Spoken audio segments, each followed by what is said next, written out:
શું કરતા હતા બેન? આયા નો બેહવાનું બેન. હે બધા કેટલા આપીને આવો અમને ખબર છે. કોઈ પીતા ના તમે મીડિયા વાળા એમ કઈ નથી પીતા. ક્યાં રહ્યો? આયા એટલે ક્યાં એમ? આ બીઆરટીએસ રોડ ઉપર રહ્યો?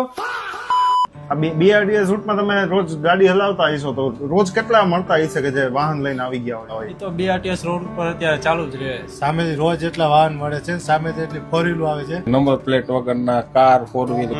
અમુક તો ઘોડા લઈને નીકળે છે, રાતના ડોગી લઈને વોકિંગ કરવા નીકળે છે. પછી ગાડી લેડીઝ ને શીખવાડવી હોય, છોકરાને શીખવાડવી હોય તો એ બીઆરટીએસ રોડ ઉપર આવે. અને મોર્નિંગમાં 6 વાગ્યાની બસ ચાલુ થઈ જાય, બધા જોગિંગ કરતા હોય છે. બારી ટપીને આવે છે, અચાનક સીધા આડા ઉતરે. અડે એટલે મોટી ગાડી વાળાનો વાત. અને આમાં તો મારે ખાવું પડે. તો ડ્રાઈવર પોતાના ખિસ્સાના પૈસા ચૂકવે. એની સેલેરી માં એટલી નાની હોય ને એમાં ઈ આ પબ્લિક ને ખર્ચો પૂરો પાડે, એની ભૂલ હોય તે છતાં અમે વગર વાકે વાંકમાં આવી જાય ને તો અમારે બહુ મોટું દુઃખ થાય છે.